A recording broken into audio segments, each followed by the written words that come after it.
di pagi ini, yaitu terambil dari kitab Injil Yohanes pasal yang ke-14, ayatnya yang ke-16 hingga sampai dengan ayat yang ke-18.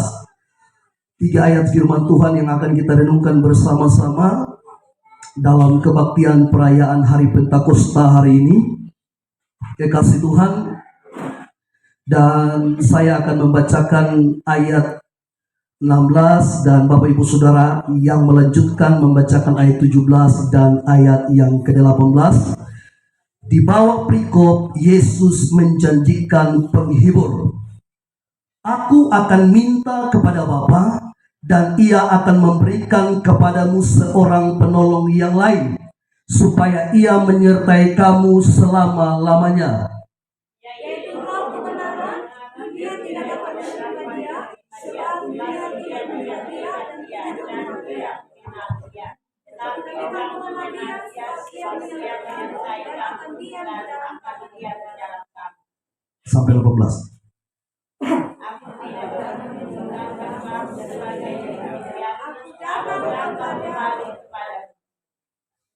Baik, haleluya. Puji Tuhan, Bapak Ibu Saudara yang dikasihi oleh Tuhan Yesus. Sebagaimana teks firman Tuhan yang sudah kita baca di dalam Injil Yohanes pasal yang ke-14 ayat 16 sampai dengan ayat yang ke-18. Dan saya buat tema di sini yaitu Parakletos. Tema firman Tuhan pagi ini yaitu Parakletos.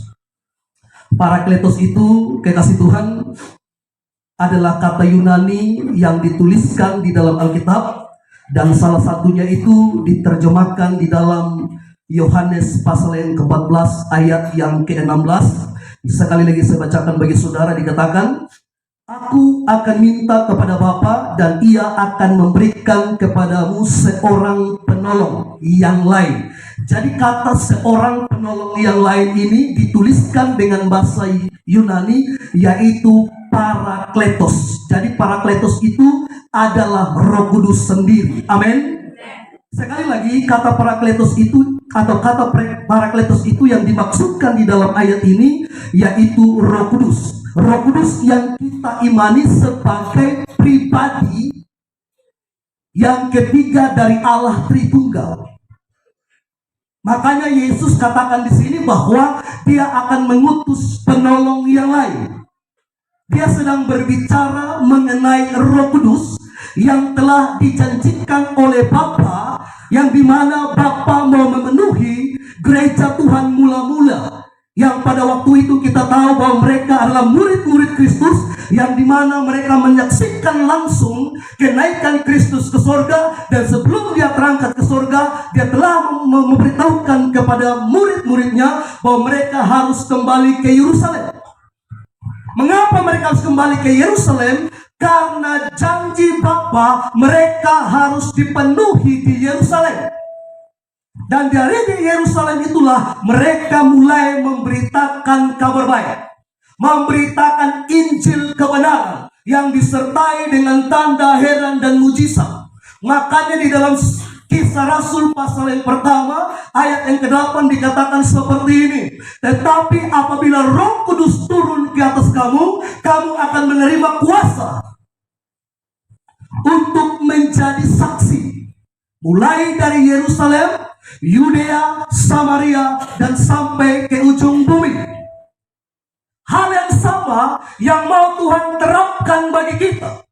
Di mana saudara dipenuhi dengan Roh Kudus, maka saudara harus siap menjadi saksi mulai dari tempat di mana saudara dipenuhi. Kalau saudara dipenuhi Roh Kudus di Rote, maka saudara harus siap menjadi saksi di daerah ini. Jadi kita bukan sekadar dipenuhi dengan Roh Kudus, tapi harus ada pembuktian di dalam Kisah 1 ayat 8. Bukan terima Roh Kudus terus kita berdiam diri, jadi orang Kristen saja yang punya pengalaman sudah dipenuhi dengan Roh Kudus, tapi tidak pernah jadi saksi. Dengarkan baik-baik. Murid-murid tidak hanya dipenuhi di Yerusalem pada hari Pentakosta, Kisah pasal 2 ayat 1 sampai 4. Tapi ketika mereka dipenuhi dengan Roh Kudus, kita lihat di mana Petrus berani berkhotbah di depan 3.000 orang. Jadi ada bukti nyata bahwa mereka tidak hanya dipenuhi di satu tempat, tetapi pergerakan mereka disertai Tuhan, disertai Roh Kudus. Karena itu yang dikehendaki Bapa bagi gerejanya. Amin. Haleluya. Jadi gereja harus siap jadi saksi. Bukan sekadar kita merayakan hari Pentakosta, tapi gereja sendiri tidak menjadi saksi. Saudara dan saya harus menjadi saksi. Saudaraku yang dikasihi oleh Tuhan Yesus, kita lihat di sini bahwa Yesus berkata seperti ini. Aku akan meminta kepada Bapa. Meminta kepada siapa? Mengapa? Karena Bapa yang menjanjikan Parakletos yang lain itu. Bapa yang menjanjikan Roh Kudus untuk memenuhi gerejanya, untuk memenuhi orang-orang percaya. Maka dari itulah Yesus berkata kepada murid-muridnya, aku akan meminta kepada Bapa, dan Ia akan memberikan kepadamu seorang penolong yang lain. Roh Kudus diberikan kepada siapa? Kepada orang-orang percaya. Pertama-tama kita semua sudah tahu bahwa pertama-tama Roh Kudus memenuhi para murid yang menyaksikan langsung Yesus naik ke surga, kurang lebih 120 orang. Dan sesudah itu Roh Kudus terus bekerja. Dia memenuhi gereja-gereja yang telah dipanggil untuk keluar dari kegelapan, bersatu dengan Dia dalam kumpulan orang-orang percaya yang dipimpin oleh para rasul. Dan sesudah itu semua orang yang percaya terus dipenuhi dengan Roh Kudus. Katakan amin. Dan saudara dan saya perlu tahu bahwa kepenuhan Roh Kudus tidak hanya terjadi 2000 tahun yang lalu, tapi kepenuhan Roh Kudus terjadi hingga sampai pada hari ini. Yang setuju berikan tepuk tangan bagi Tuhan. Jadi saudara harus punya kerinduan, saudaraku yang dikasihi oleh Tuhan. Karena Roh Kudus tidak berhenti. Kisah para Rasul tidak pernah menuliskan pekerjaan Roh Kudus itu berhenti. Semua kitab dituliskan dengan kata berakhir, tetapi kisah tidak. Karena Roh Kudus terus bekerja. Katakan amin. Katakan haleluya. Dia memakai gereja Tuhan, itu saudara dan saya. Saudaraku yang dikasihi oleh Tuhan, salah satu kitab ayat firman Tuhan yang akan kita buka, saudara coba buka di dalam Kisah Rasul pasal yang ke-10 ayat 44 sampai 46. Saya minta satu orang baca dengan cepat. Kisah para Rasul 10 ayat 44 sampai 46. Ya. Ketika Petrus sedang berkata demikian, turunlah Roh Kudus ke atas semua orang yang mendengarkan pemberitaan itu. Dan semua orang percaya dari golongan bersunat yang menyertai Petrus tercengeng-cengeng karena melihat bahwa karunia Roh Kudus curahkan ke atas bangsa-bangsa lain juga, sebab mereka mendengarkan orang-orang itu berkata-kata dalam bahasa roh dan memuliakan Allah. Roh Kudus tidak hanya memenuhi orang-orang Yahudi. Amin. Ini di dalam Kisah Rasul pasal yang ke-10 ini berbicara tentang Cornelius. Cornelius adalah seorang Romawi yang pada waktu itu dia juga termasuk seorang penjajah yang ada di tengah-tengah orang Israel. Namun dia percaya kepada Tuhan yang dipercayai oleh orang Israel, dan dia percaya bahwa Yesus adalah Tuhan. Katakan amin. Karena itulah Roh Kudus memakai Petrus untuk datang ke rumahnya, dan hasil akhirnya bukan hanya dia saja yang dipenuhi dengan Roh Kudus, tetapi seisi rumahnya semua dipenuhi dengan Roh Kudus. Amin. Haleluya. Itu satu perbuatan yang luar biasa, kekasih Tuhan, yang tidak pernah terlintas di pikiran para rasul. Mereka tidak pernah berpikir bahwa nanti kedatangan Tuhan akan kedatangan Roh Kudus seperti itu. Mereka tidak pernah berpikir ketika mereka ada di suatu tempat yang dituliskan dalam Kisah pasal yang kedua.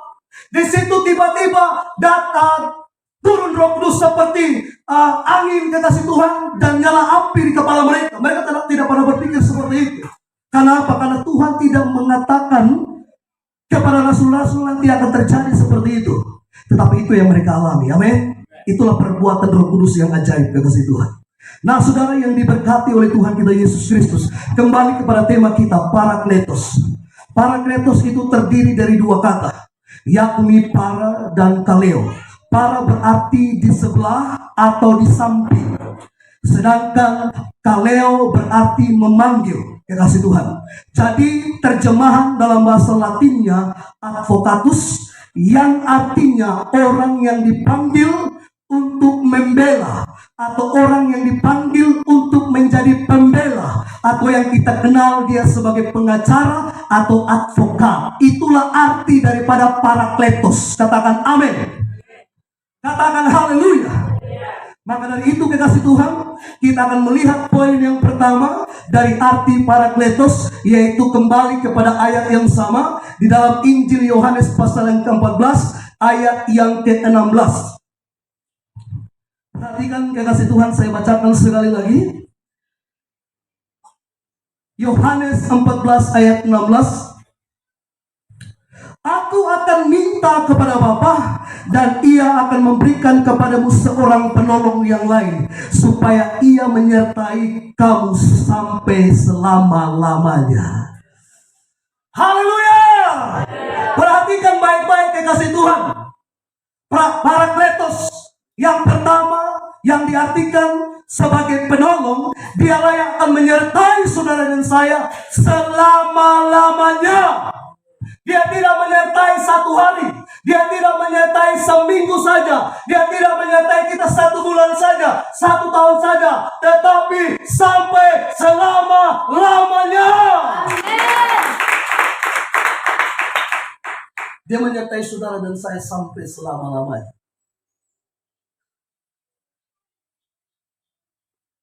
Jadi itu yang kita syukuri, kekasih Tuhan. Amin. Yesus berkata bahwa Roh Kudus adalah penolong yang lain. Saya sudah sampaikan kepada Bapak Ibu Saudara, nanti saya jelaskan lagi, kekasih Tuhan. Kata yang lain itu dituliskan dalam dua kata Yunani, yakni alos dan heteros. Namun kedua kata ini ada bedanya. Alos menunjuk pada yang lain dari jenis yang sama, sedangkan heteros menunjuk pada yang lain dari jenis yang berbeda.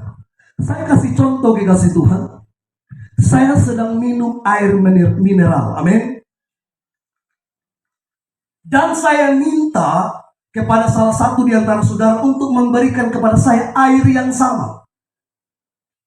Air mineral yang sama yang saya minum ini, tetapi sudah 2 gelas yang ada di depan saya. Nah, yang saya minta itu ditulis dengan kata alos. Memang berbeda, memang itu lain dari ini, tetapi sama. Katakan amin. Sama. Terkecuali saya minta minuman yang bukan minuman mineral ini, saudara bisa kasih mungkin saya minuman seperti teh manis, kopi, atau Coca-Cola, Sprite, maka tidak ditulis dengan kata alos, melainkan heteros. Nah, saudara, perhatikan baik-baik. Kata yang lain di sini dituliskan dengan kata alos. Memang Yesus berkata bahwa itu penolong yang lain, tetapi mereka sama. Amen.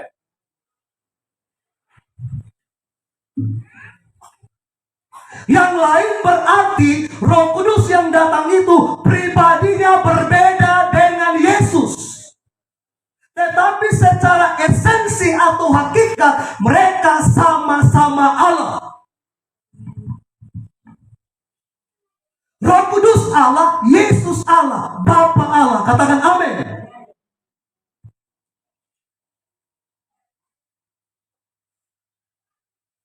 Kasih Tuhan yang diberkati oleh Tuhan Yesus, itulah yang Bapa janjikan kepada kita. Bahwa Dia akan memenuhi gereja Tuhan dengan roh yang tak terbatas ini, yaitu Roh Kudus. Haleluya. Jadi kekasih Tuhan yang diberkati oleh Tuhan Yesus, jika Roh Kudus menyertai kita selama-lamanya, jangan pernah takut melangkah mengiring Tuhan. Terutama saudara yang percaya bahwa saudara dipilih dipanggil untuk menjadi saksi. Karena sudah pasti Roh Kudus akan menyertai kesaksian saudara. Roh Kudus akan menyertai pemberitaan Injil kita. Memang ada hambatan, halangan, ancaman, aniaya, dan apapun juga itu. Tetapi yakinlah bahwa Roh Kudus tidak pernah meninggalkan kita.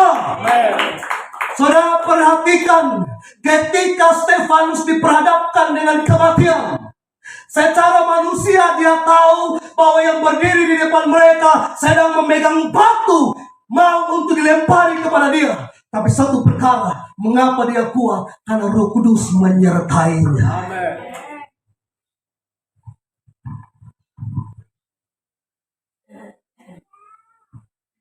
Kalau Roh Kudus tidak menyertai Stefanus, kekasih Tuhan, dia juga pasti takut. Memang secara survei orang berkata bahwa kematian itu ketakutan nomor 3. Yang pertama itu, yang kedua itu, dan yang pertama itu ketakutan berdiri di depan. Menurut survei, saya tidak tahu entah benar atau tidak, tapi itu yang saya tahu, kekasih Tuhan. Yang kedua, takut di ketinggian. Nah, kalau saya itu takut di ketinggian memang. Makanya kalau saudara mau makan kelapa atau mau minum tuak, jangan suruh saya yang naik. Mau kasih saya uang berapa banyak pun saya tidak akan naik. Haleluya. Haleluya. Tapi saudara perhatikan, ketika Stefanus diperhadapkan dengan kematian, dia tetap bisa mengampuni orang-orang yang melakukan kesalahan tersebut karena dia disertai Roh Kudus. Orang-orang yang disertai Roh Kudus, dia percaya ketika dia diejek, ketika dia dihalangi, ketika dia diancam, ketika dia dianiaya, dia tetap mengampuni orang yang melakukannya. Amin. Karena Roh Kudus itu penolong yang setia. Kalau manusia dia bisa tolong kita, tetapi ketika dia melihat kita sudah tidak dalam keadaan baik lagi, dia tidak akan tolong kita. Tapi Roh Kudus tidak seperti itu. Dia selalu menolong saudara dan saya, karena dia adalah penolong yang setia. Amin. Penolong yang selalu setia.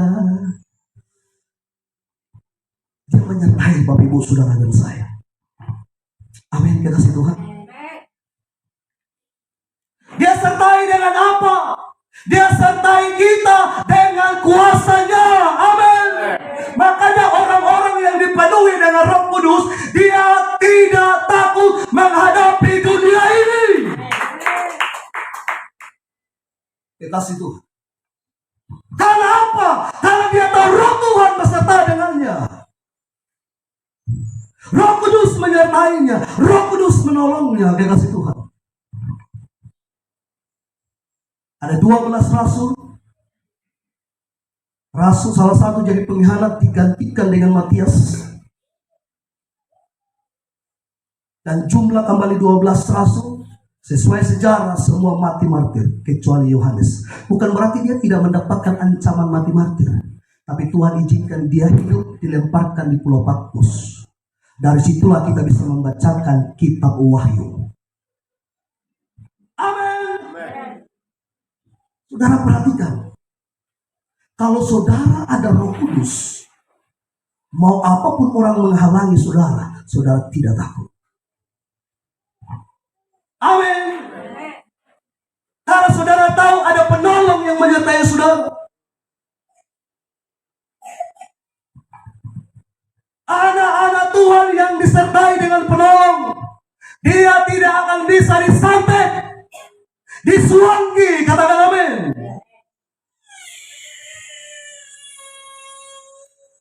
Dikasih Tuhan.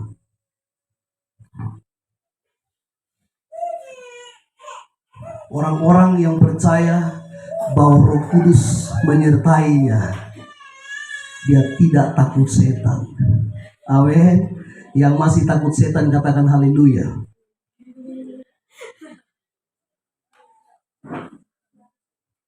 Yang pernah lihat setan katakan saya. Pak Pendeta mau lihat setan, saya sendiri mau. Dong dia mak jelek, jorok. Biar saya hitam tapi saya bersih. Setan jorok terlalu. Ngapain mau lihat dia? Lebih bagus lihat Tuhan. Iya kan Ibu ya?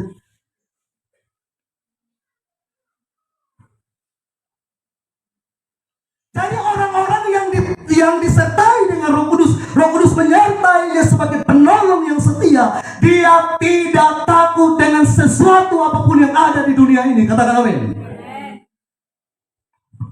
Artinya apa? Artinya roh ketakutan tidak bisa menguasainya. Karena roh Tuhan ada pada kita. Saya dulu takut setan, iya. Apalagi kalau orang mati. Iya dong, orang mati, tetangga yang mati. Kita suka kenal baik dengan dia. Tidur bayangkan di wajah. Makanya kalau saya dulu belum bertobat, saya suka tidur di dinding. Maksudnya tempel di tembok. Jadi kalau saya sadar pun, oh belakang karena tembok. Kalau saya karena tembok terus dia tidur di belakang karena mana?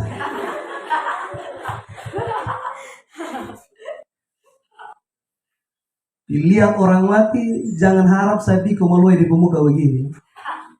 Saya duduk paling jauh. So tahu kenapa? Itulah roh ketakutan.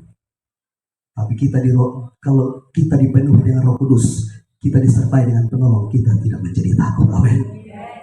Waktu di Medan, kekasih Tuhan, ada jemaat yang meninggal. Saya dengan salah satu pendeta senior, kami kasih mandi mayat. Pulang jam 3 pagi, saya tidur sendiri di gereja.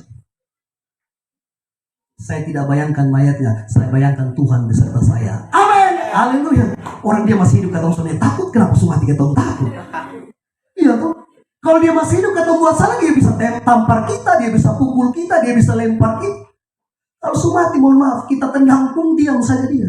Terus ngapain kita takut? Iya tuh. Tapi dengarkan baik-baik, itu roh ketakutan. Nah kalau roh ketakutan seperti itu masih menghantui saudara, maka saudara belum yakin penolong itu menyertai saudara. Keluar malam mesti bawa sisir. Sisir habis rambut simpan di rumah, ngapain dibawa-bawa? Kayak Pak Pendeta, istri saya sedang hamil, ya hamil lah. Apa kaitannya hamil dengan sisir? Sisir kan dipakai untuk sisir rambut, bukan jaga bayi. Maksud jaga janin, iya kok. Pak Pendeta saya bawa sisir supaya kalau ketemu kuntilanak saya sisir di rambut. Jangan percaya aneh-aneh, amin. Bawa paku Pak Pendeta, iya. Kalau udah melihat tuyul kepala botak saya paku kepalanya.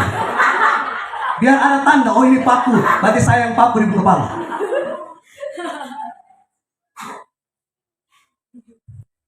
Dulu masih kecil, orang tua bilang kalau kalian mau berani bawa korek api. Jadi kalau jalan, kurasa merinding, kepala mau besar, korek api buang ke belakang. Puji Tuhan saudara yang jalan di belakang. Kalau ada dia yang takut, iya tuh, kok api main buang terus di belakang. Tapi saya kan tidak takut itu, amin. Hanya masalahnya masih banyak orang Kristen yang percaya itu. Usir setan dengan garam, air garam. Pakai akar-akar, anak kecil dipasang genoa.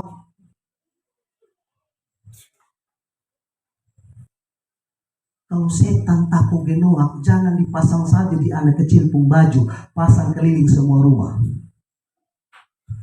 Bila perlu gantung di tempat tidur. Dia mendatang, oh ada genoak, saya takut genoak. Saya silih genoak, saya pilih orang tua pun kamar, kalau orang tua pun kamar, sudah ada genoak. Kita tidak pernah mengajari itu. Amin. Tapi percayalah, ketika Roh Kudus memenuhi saudara dan saya, dia sertai kita sebagai penolong yang setia. Kita bisa berkata, iblis pergi, dia akan patuh karena Roh Tuhan ada pada kita.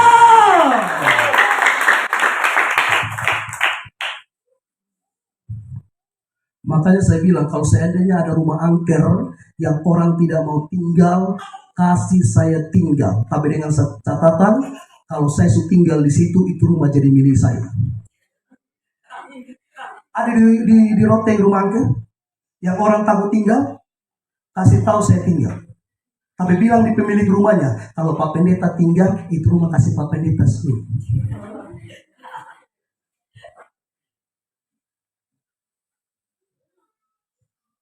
Buat rumah kan untuk manusia tinggal. Kenapa disuruh setan tinggal? Amin. Kalau dia ada, apa yang kita buat? Usir. Amin. Jangan pasang sapu di depan, kau sapu yang usir. Haleluya. Di tempat daerah istri saya, kalau mau kasih jaga rumah, dong taruh sapu di depan. Itu tandanya rumah su bersih karena sapu su ada.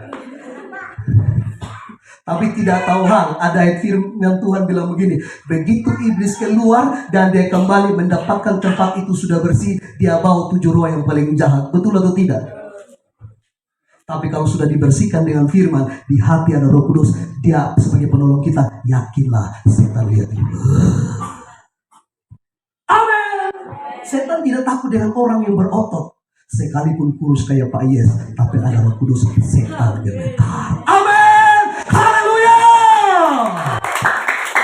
Makanya jangan dibodoh-bodohi setan. Karena kita sudah memiliki Roh Kudus sebagai penolong yang setia. Saudara perhatikan, Yesus berkata kepada para murid, kuasa ini akan menyertai kalian untuk menginjak apa? Ular dan kalajengking. Tapi kalau dapat lihat ular, injak di kepala. Jangan injak ekornya, nanti kepalanya digigit. Amin. Itu ular itu melambangkan apa? Iblis. Dan kalajengking itu melambangkan sakit penyakit. Jadi dengan kata lain, ketika saudara dan saya disertai oleh Roh Kudus, ular atau setan dan sakit penyakit ada di bawah kaki kita. Bukan berarti kita tidak sakit, memang kita sakit, tapi kita percaya dengan nama yang berkuasa kita dapat disembuhkan olehnya. Berikan tepuk tangan bagi Tuhan. Haleluya. Amin. Terima kasih Tuhan. Yang kedua, Roh Kudus sebagai penghibur. Yohanes 16 ayat 7. Satu orang baca dengan cepat. Yohanes 16 ayat yang ke-7. Yohanes 16 ayat 7. Namun benar katakan kepadamu, adalah lebih berguna bagi kamu jika aku pergi. Kalau aku tidak pergi, tidak akan datang kepadamu. Tapi kalau aku pergi, aku akan mengutus dia kepadamu. Adalah lebih baik. Mengapa?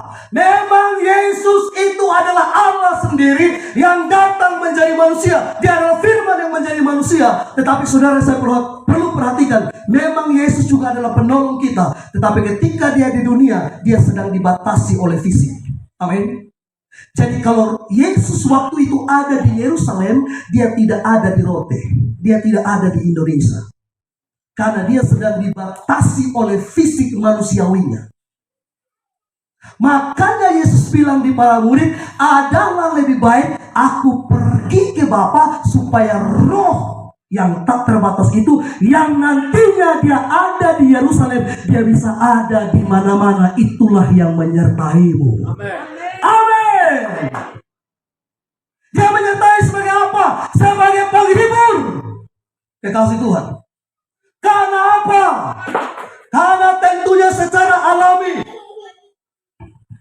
manusia, termasuk saudara dan saya, bisa saja mengalami yang namanya kesakitan, kesusahan, penderitaan, kegagalan, kesepian, patah hati, putus pacar, dan lain sebagainya.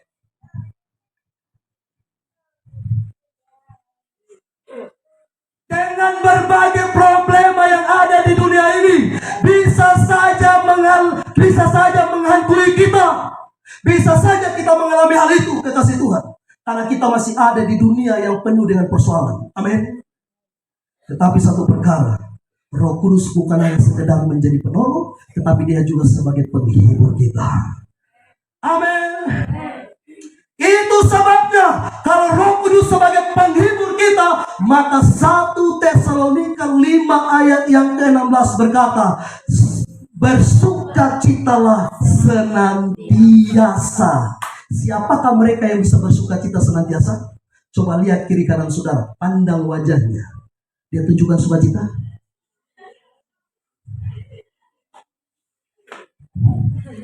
Pak Pendeta, kalau ada uang, beta bisa ketawa lebar lah. Tapi masalah ada lebar, Pak Pendeta bilang bersuka cita senantiasa. Kita masih di dunia, Pak Pendeta. Ya memang kita masih di dunia. Yang bilang lu sudah di surga sabar. Tapi kan firman Tuhan bilang begitu. Bersuka citalah. Bukan hari ini bersuka cita, besok cemberut muka begini.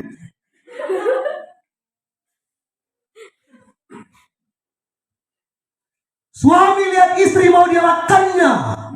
Istri lihat suami mau ditendangnya. Karena ada banyak persoalan yang dihadapi. Alkitab bilang bersukacitalah senantiasa. Ini hanya bisa dilakukan oleh siapa? Oleh gereja yang telah dipenuhi dengan Roh Kudus. Yaitu penghibur kita yang paling sejati. Katakan amin.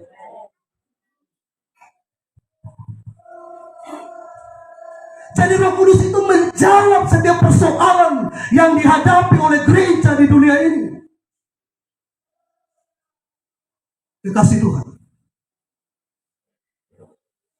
Makanya gereja yang sudah dipenuhi dengan roh penghibur, dia tetap mengalami damai sejahtera. Karena damai sejahteranya adalah damai bersama Roh Kudus. Amin. Saudara baca Yohanes 15 ayat 27.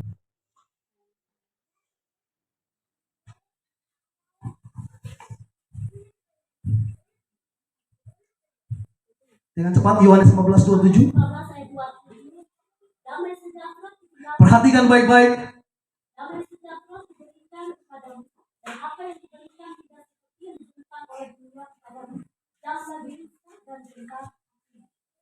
Damai sejahtera ku tinggalkan bagimu. Tuhan tinggalkan bagaimana? Tuhan tinggalkan bersama Roh Kudus. Amen. Jadi Allah tidak mungkin orang berkata Roh Kudus ada dalam dirinya, tapi dia sendiri tidak pernah damai.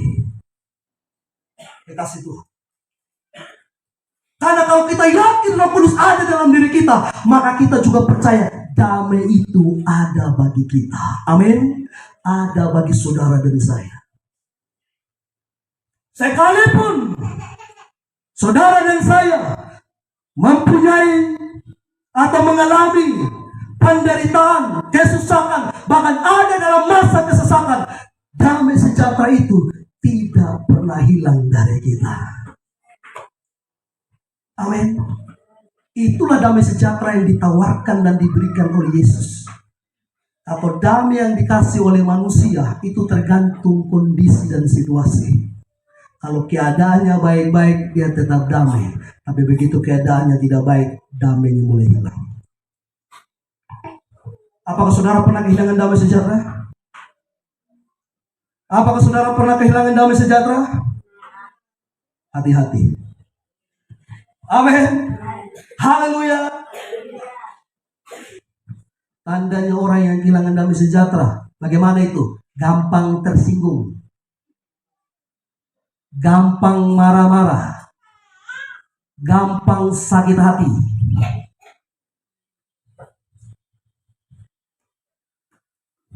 gampang kecewa, putus asa. Ada yang kayak begitu? Masih ada? Saudara sudah kehilangan damai. Dengarkan baik-baik. Ketika iblis tidak bisa mencobai Yesus, dia tidak kembali ke neraka. Betul? Dia hanya mundur. Dan Alkitab berkata, dia mencari waktu yang tepat. Waktu itulah yang mau Tuhan isi dengan damai sejahteranya. Amin.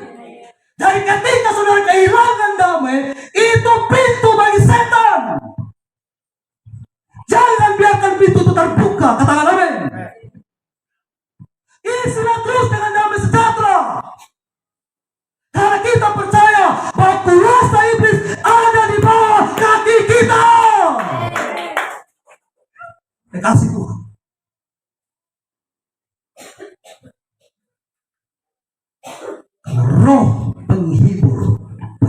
menyertai saudara dan saya. Amin. Haleluya. Haleluya. Baca lagi Yohanes 15 ayat 26. Tapi penghibur yaitu Roh Kudus yang akan diutus oleh Bapa dalam namaku, dialah yang akan mengajarkan segala sesuatu kepadamu dan akan mengingatkan kamu akan semua yang telah kukatakan kepadamu. Amin. Amin. Itulah Roh Kudus kita. Itulah Roh Kudus saudara dan saya. Katakan haleluya.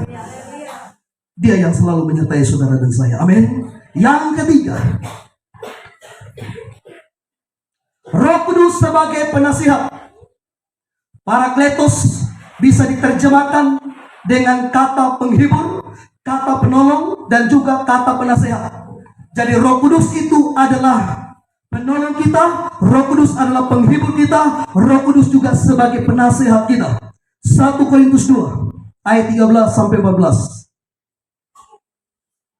1 Korintus 2 ayat 13 sampai 14. Satu orang baca. 1 Korintus 2 ayat 13 sampai 14. Dan karena kami menafsirkan hal-hal rohani kepada mereka yang mempunyai roh, kami berkata-kata tentang karunia-karunia Allah dengan perkataan yang bukan diajarkan kepada kami oleh hikmat manusia, tetapi oleh roh. Tetapi manusia duniawi tidak menerima apa yang berasal dari roh Allah, karena hal itu baginya adalah sesuatu kebodohan, dan ia tidak dapat memahaminya, sebab hal itu hanya dapat dinilai secara rohani.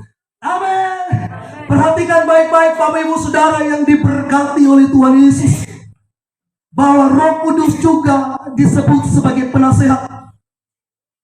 Kekasih Tuhan, Roh Kudus akan mengajari saudara dan saya tentang apa? Tentang rahasia kebenaran firman. Dia akan mengungkapkan kepada kita firman Tuhan yang akan kita baca setiap harinya, kekasih Tuhan. Karena dia adalah penasehat kita. Penasehat yang sempurna. Bahkan dia juga akan memberitahukan kepada saudara dan saya apa yang harus kita lakukan sesuai dengan kehendaknya. Amin. Jadi orang-orang yang dipimpin oleh penasehat yang sempurna, yaitu Roh Kudus, dia tidak akan melakukan sesuatu yang melenceng dari firman. Kalau ada orang Kristen yang masih kumpul-kumpul minum mabok, maka dia tidak dipimpin dengan penasehat yang sempurna. Kalau ada orang Kristen yang masih duduk main judi, maka dia tidak dipimpin oleh penasehat yang sempurna. Kalau ada orang Kristen yang melakukan perzinahan, maka tentunya dia tidak dipimpin oleh penasehat yang sempurna. Amin. Kalau saudara bisa hidup sesuai dengan firman, sesuai dengan kebenaran, hidup dalam kekudusan, saudara sedang dipimpin oleh penasehat yang sempurna. Kalau mau tepuk tangan, jangan dua orang saja. Lebih semangat lagi. Haleluya. Amin. Saudaraku yang diberkati oleh Tuhan Yesus, dia adalah penasehat yang sempurna. Dia berbicara di hati kita. Kita tahu ini kebenaran atau sesat, ini kebenaran atau penyesatan. Katakan amin. Haleluya. Kalau roh penasehat sempurna itu ada dalam diri saudara, saudara bisa menilai. Karena yang dimiliki oleh orang-orang yang disertai dengan penasehat yang sempurna, yaitu Roh Kudus, dia akan memiliki roh hikmat dari siapa? Dari surga. Amin. Jadi saudara dan saya pasti tahu, kekasih Tuhan. Coba kita lihat Yohanes 16 ayat 8 sampai 11.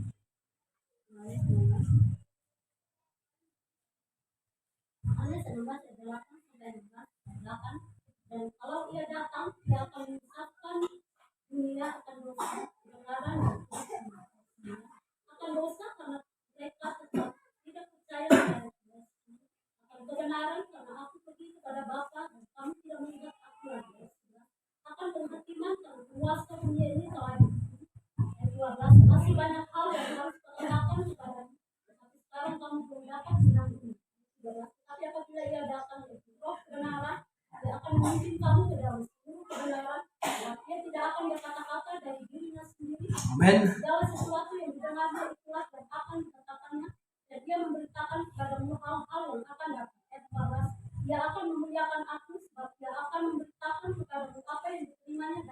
Ya, selesai.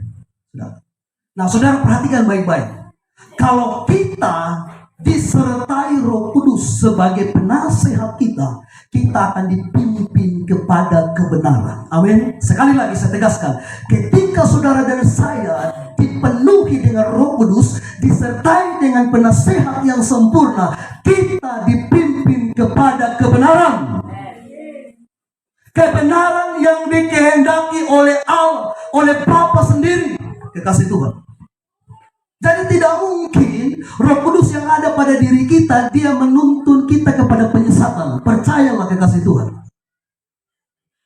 Tapi dia akan menuntun kita kepada kebenaran itu sendiri. Sehingga apa? Sehingga saudara dan saya itu dapat memilih yang sungguh-sungguh mana berasal dari Allah dan mana yang tidak berasal dari Allah. Amin. Kenapa saya bisa berhenti dengan ucapan kotor? Padahal saya dari kecil itu suka memaki. Woi, kalau orang bikin salah, ini kata kotor suka keluar. Dia pun nama Simon, saya bisa panggil anjing. Dia pun nama Simon, saya bisa panggil babi. Tapi kenapa saya bisa berubah dari itu? Dengarkan baik-baik. Karena Roh Kuduslah yang membawa saya kepada perubahan itu. Amin. Tadinya saya adalah seorang penjudi. Dari SD saya sudah main judi karena bapak saya bandar judi. Kenapa saya bisa bebas dari situ? Karena Roh Kudus yang membawa saya kepada perubahan itu. Apapun latar belakang kita, apapun dosa yang mengikat kita, ketika kita dipenuhi dengan Roh Kudus, ada Roh penasehat yang sempurna menyertai kita, maka kita akan dibawa kepada perubahan yang dikehendaki oleh Bapa itu sendiri. Makanya kita semua yang dipenuhi dengan Roh Kudus adalah mantan pemabuk, mantan penjudi, mantan berzina, dan lain seterusnya. Amin. Artinya saya berbicara tentang latar belakang kita yang tadinya seperti itu. Ketika kita dipenuhi dengan Roh Kudus, Tuhan membebaskan kita oleh Roh penasehat yang sempurna. Amin. Haleluya. Yang terakhir, Roh Kudus sebagai pembela, sebagai advokat, kekasih Tuhan, sebagai pembela. Kita buka di dalam kitab Roma pasal yang ke-8 ayat yang ke-16, satu orang baca.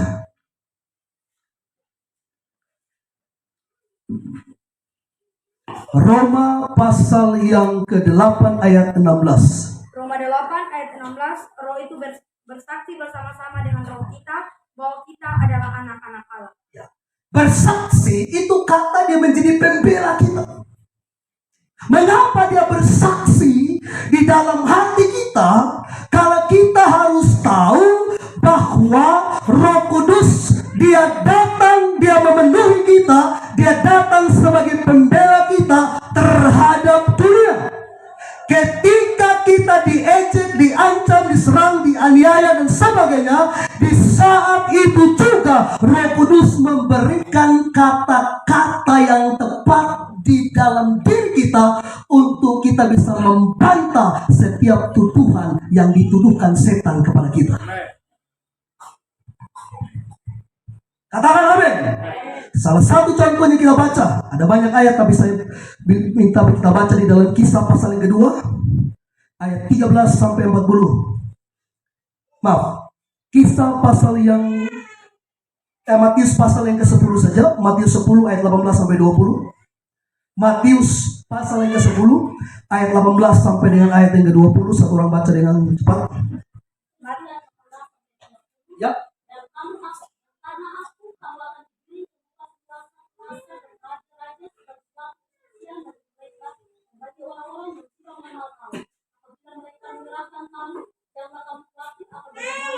Ya.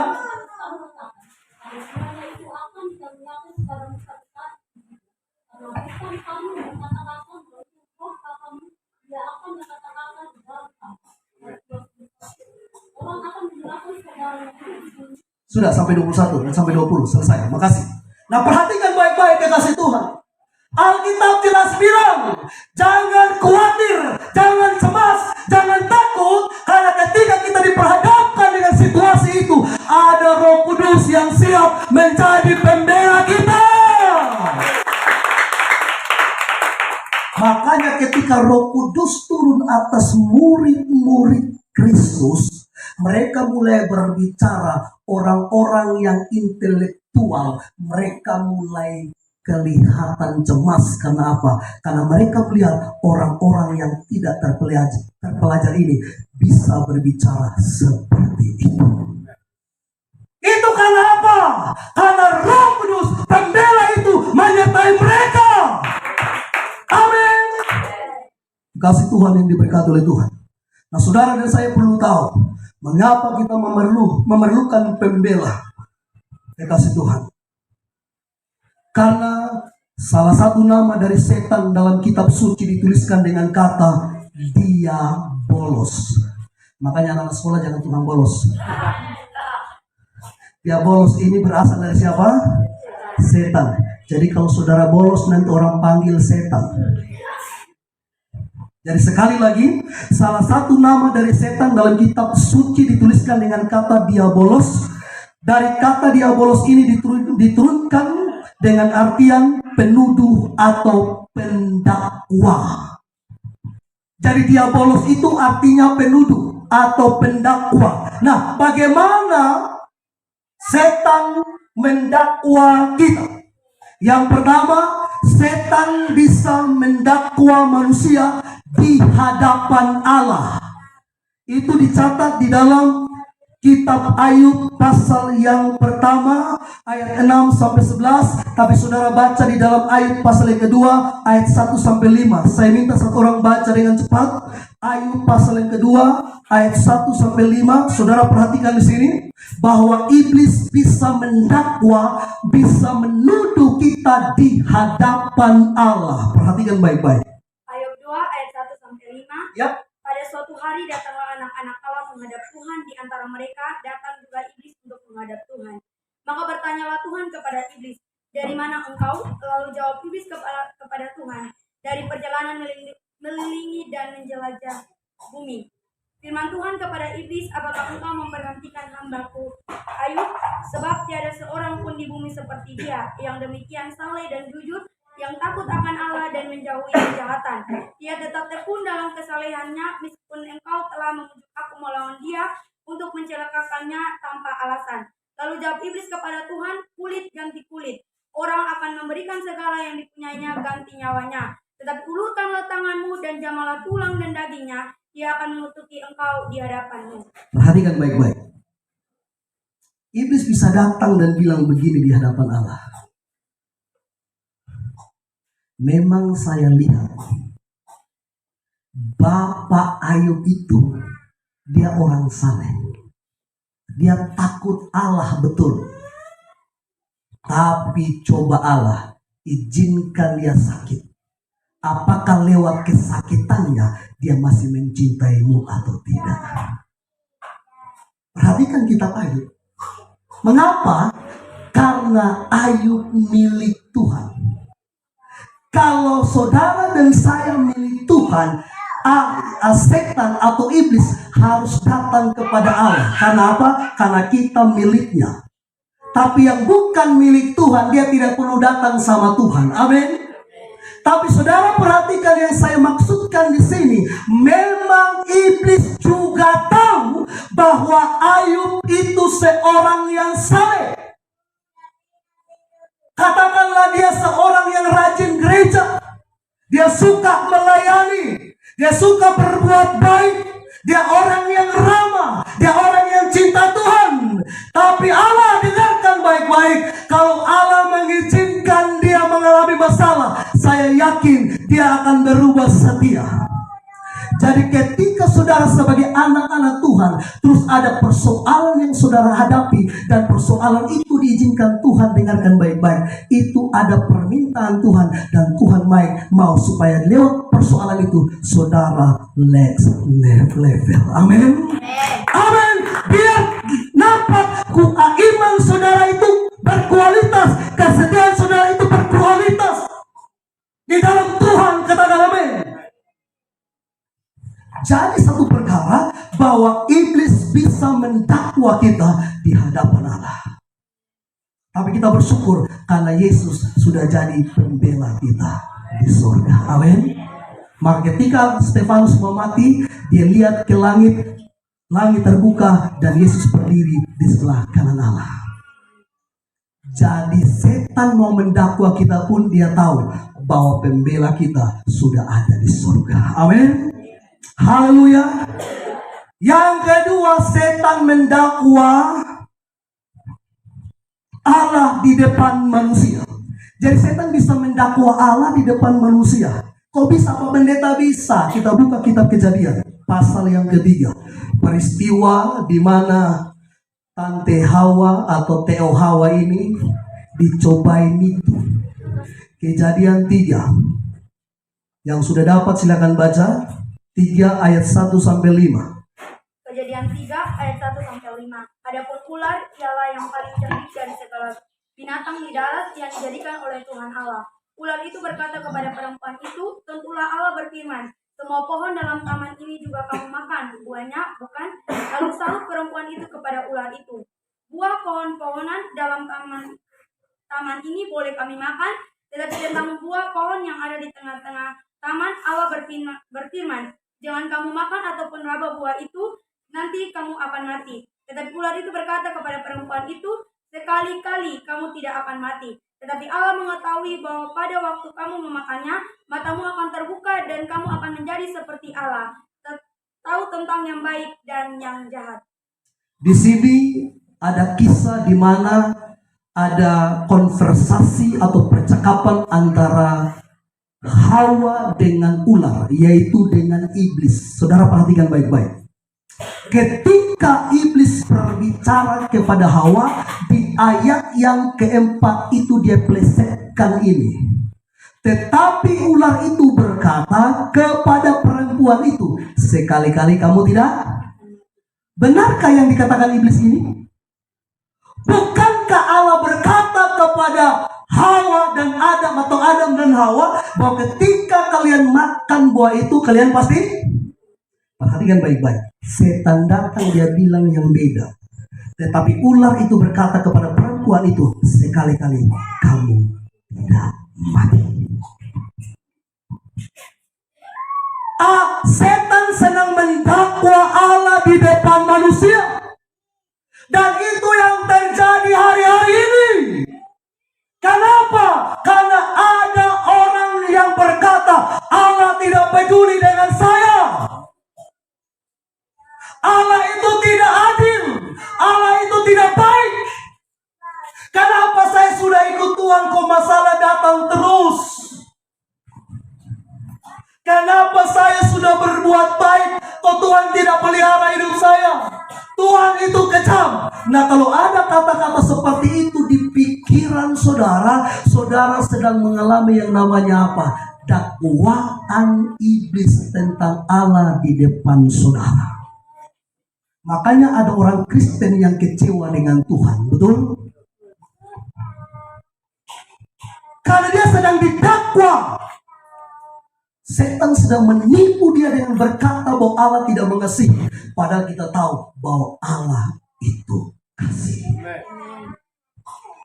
Nah, kalau saudara tidak punya pembela, kalau kita tidak punya pembela Roh Kudus kekasih Tuhan, banyak orang yang ditipu, didakwa iblis, dan dia mulai kecewa dengan Tuhan dan akhirnya meninggalkan Tuhan. Saya berdoa supaya hal itu tidak terjadi atas kita. Kalau seandainya pun setan mendakwa Allah di dalam pikiran kita, kita menang atas itu karena Roh pembela ada bersama kita. Amin.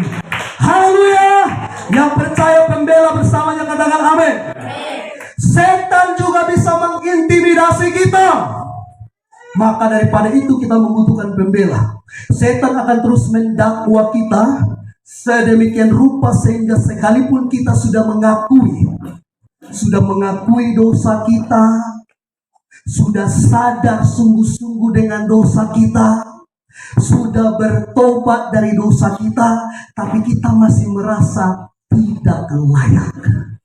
Yang merasa tidak layak itulah dia sedang diintimidasi oleh dakwaan setan. Kalau saudara sudah sadar, mengaku dosa, sadar akan dosa dan bertobat, saudara layak di hadapan Tuhan. Amin. Kalau saudara merasa tidak layak, saudara sedang diintimidasi oleh setan. Itulah kita bersyukur bahwa Parakletos sudah diutus, Roh Kudus sudah dicurahkan bagi kita. Dia datang sebagai penolong, dia datang sebagai penghibur, penasehat, dan pembela Bapak, Ibu, Saudara, dan saya. Kita aminkan firman Tuhan. Mari kita tutup Alkitab kita sambil kita renungkan firman Tuhan pagi hari ini. Haleluya. Haleluya, haleluya, haleluya. Bapak, Ibu, Saudara yang